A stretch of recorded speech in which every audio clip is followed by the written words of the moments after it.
más cualificadas de nuestro país para hablar de él. Estoy hablando de Manuel Pulgar Vidal. Muy buenas noches y bienvenido a RPP, señor Pulgar Vidal.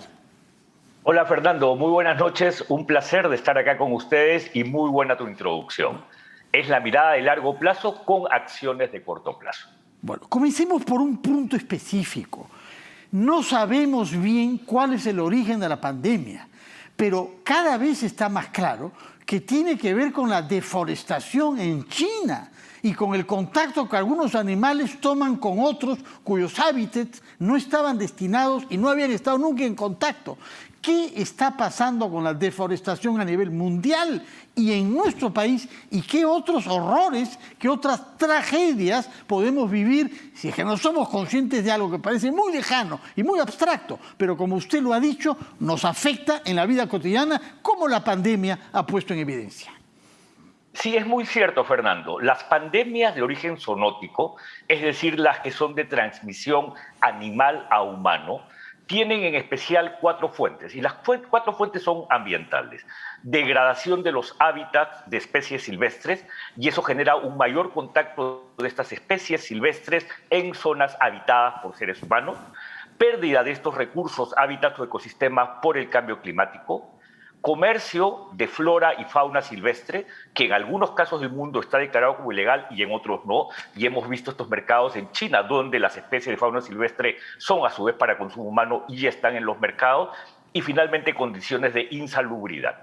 Esas cuatro fuentes son el origen de todas las epidemias de origen zoonótico, porque como tú señalas, estas especies de vida silvestre tienen que salir a buscar alimentos en lugares donde habitualmente no estaban o estaba su hábitat natural. Al no encontrarlo entran en un contacto o con seres humanos o con especies domesticadas que el humano consume y generan este tipo de situaciones. Por lo tanto, la pérdida de bosques es una gran preocupación. Y permíteme darte un dato, Fernando, del Perú. Llevando este tema al cambio climático, el día de ayer el MINAM, el Ministerio del Ambiente, ha actualizado el inventario nacional de emisiones de gases de efecto invernadero y ha señalado que del 100% de nuestras emisiones, que hay que reconocer que son pequeñas en comparación a un país desarrollado, el 65.2% proviene de agricultura, silvicultura y otros usos del suelo. Es decir, fundamentalmente de la afectación de espacios naturales. Y entonces, si esta es nuestra principal fuente de emisiones, es preocupante que el año 2020 hayamos batido todos los récords históricos de deforestación, 180.000 Durante hectáreas. La pandemia, nos está diciendo que durante la pandemia los deforestadores han hecho su agosto.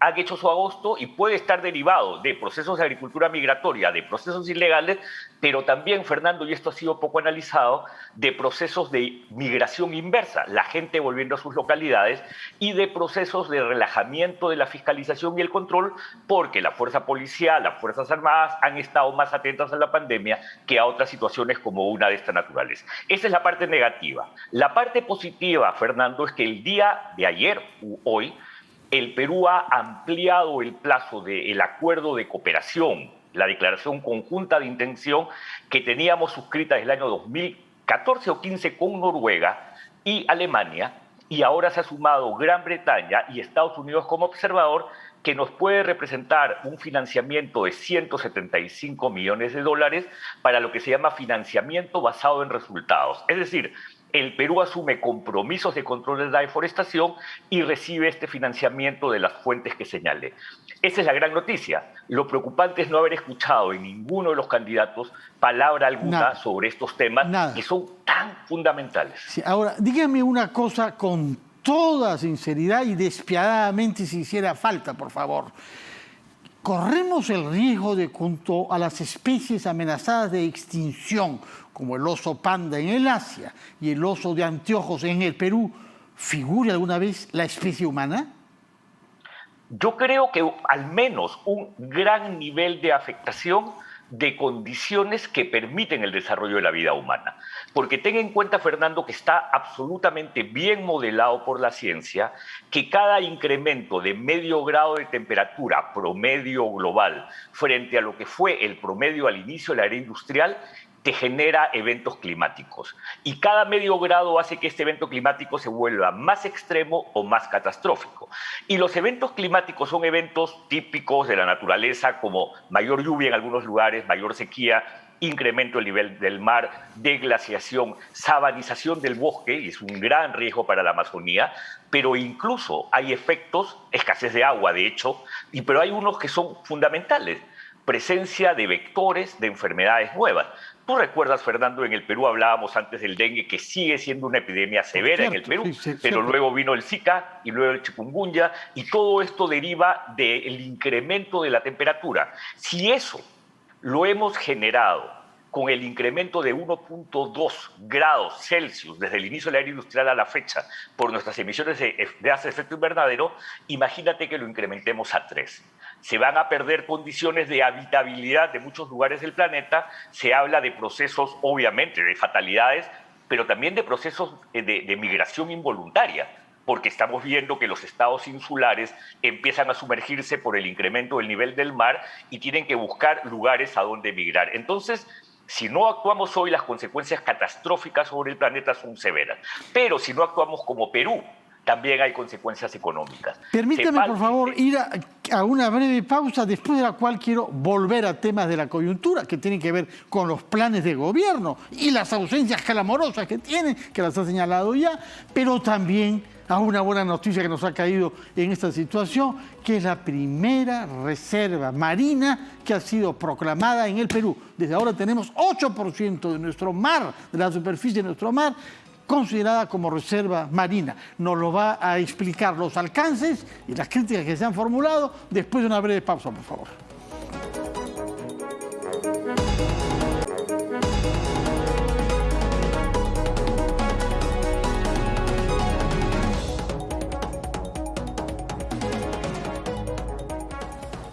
Son las 7:54, estamos conversando con el exministro del Ambiente, Manuel Pulgar Vidal. Había quedado planteada una pregunta que tiene que ver con el hecho de que cuando estábamos anonadados por la ausencia del tema ambiente y cambio climático en los planes de gobierno y en el debate político, aparece el anuncio de que 8% de nuestro mar pasa a estar en una calidad de protegido. Estamos lejos de los indicadores de otros países como nuestro vecino del sur, pero es un primer paso.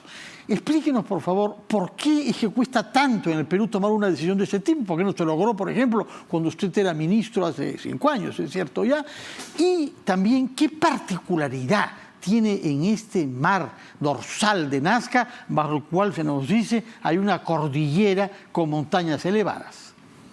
Así es una gran noticia, Fernando, porque la dorsal de Nazca ha sido resultado de un proceso de diálogo y negociación, porque se negocia en estos procesos, de casi 2 años, o quizás hasta un poco más de 2 años. Y se ha logrado su categorización como reserva nacional. Y esto ha permitido incrementar el nivel de protección marina en el Perú de 0.5 a 8%, que es un incremento significativo. Todavía nos faltan 2 puntos para cumplir lo que se denominan las metas de Aichi, que se aprobaron en el 2010 con ocasión de la Convención de las Naciones Unidas sobre la Diversidad Biológica, y creo que lo podemos alcanzar. Pero la importancia tiene que ver no solamente por este incremento, sino por lo que implica la protección de un ecosistema efectivamente montañoso submarino, que es lugar de desarrollo de un número de alrededor de 32 especies marinas, muchas de las cuales son las que son destinadas al consumo humano directo. Y a su vez, esto está vinculado efectivamente a niveles de protección que Chile tiene en toda esta placa continental, llamada la famosa placa de Nazca, que tiene estas formaciones abruptas y este gran desarrollo de cadenas de montaña que permite que se desarrolle, por las características del ecosistema, estas especies hidrobiológicas que son fundamentales para el país. Estamos hablando de 62.500 kilómetros cuadrados, es muy grande. Está a 105 kilómetros de la costa, más o menos frente a Ica hasta Nazca, y se extiende por la extensión que he señalado. Y creo que ha sido una gran noticia Y te contesto la otra parte. ¿Qué pasó cuando yo era ministro? En realidad, Reserva Nacional Dorsal de Nazca se ha iniciado después. Yo estaba luchando para que se cree una en el norte, Mar Pacífico Y Tropical. lo recordamos, estamos esperando todavía esa decisión. Llamado Mar de Grau. Y lamentablemente, Fernando, la presencia de algunas empresas petroleras muy irresponsables, como Karum, que nos ofreció un gran yacimiento gasífero, que ya exploró con una embarcación que trajo de fuera con mucho retraso, se ha mostrado que no hay ese yacimiento de gas, pero han seguido oponiéndose a la creación del Mar Pacífico Tropical. Estamos hablando de esta empresa australiana Karum, que a su vez ha cedido parte de sus derechos a otra empresa de nombre Tullow. Pero entonces, creíamos que no era incompatible una actividad petrolera de ese tipo con una reserva natural, que la necesitamos en la única zona tropical de nuestro Mar de Grau, con islas, con cabos históricos y con especies extraordinarias, entre otras nuestros parientes mamíferos, las ballenas. Así es, y definitivamente uno de los lugares marinos más importantes porque es el punto de encuentro de dos corrientes, la cálida del norte y la fría del sur. Y es por este encuentro de dos corrientes que se produce esta variedad de diversidad biológica marina que debe llevar a que se protejan 4 pequeñas áreas que hacían esta Reserva Nacional Mar Pacífico Tropical, sobre las cuales debemos insistir. Gran oposición infundada en muchos casos de gremios como la Sociedad Peruana de Hidrocarburos, que creo que no han sabido entender las compatibilidades que se pueden dar entre actividades productivas. De acuerdo, nos queda poco tiempo, así que quiero hacer una pregunta final. ¿Por qué tenemos tanta dificultad de ver lo que tenemos ante los ojos como problemática ambiental y climática? ¿Por qué la ausencia del tema en el debate político y en la campaña electoral y en los planes de gobierno? ¿Es por ignorancia y pereza intelectual? ¿Es por intereses económicos, como los que ha mencionado usted, para que no haya una reserva en el norte, en el Pacífico tropical? ¿O es porque no da votos el tema ambiental todavía? Puede ser la suma de los tres, pero como nos queda un minuto, te voy a agregar una. Lamentable ombliguismo. El Perú es un país que muchas veces entra en estados de ombliguismo y se olvida, como le dijiste a Alonso Segura en su primera intervención, que somos un país inserto en una globalidad que tiene tendencias. Y lo que el Perú no ha entendido hasta ahora, y eso es peligrosísimo, es que el cambio climático, a su vez de amenaza, que tenemos que enfrentarla por amenaza, se ha convertido en el más grande dinamizador de una nueva economía. Fernando, el mundo ya entró a un espacio, como decía el expresidente Lagos de Chile, en donde la medición del PBI ya no es la más relevante para medir la eficacia de tu economía, sino el volumen de carbono de tus procesos productivos. Ojalá, señor Pulgar Vidal, que esas ideas y esa mirada de largo plazo lleguen a nuestro país y que podamos efectivamente medir las políticas públicas con esos criterios. Muchas gracias por su presencia en RPP. Con usted terminamos esta larga serie de entrevistas que hemos tenido durante la campaña electoral, de manera que debemos felicitarnos de haber terminado con el tema que a largo plazo es el más importante para nuestro planeta y para la especie de la que formamos parte. Muchas gracias por su sintonía. Que tengan todos un buen fin de semana, reflexivo, sereno, para que podamos emitir el domingo un voto informado y lleno de amor por nuestro país. Muy buenas noches.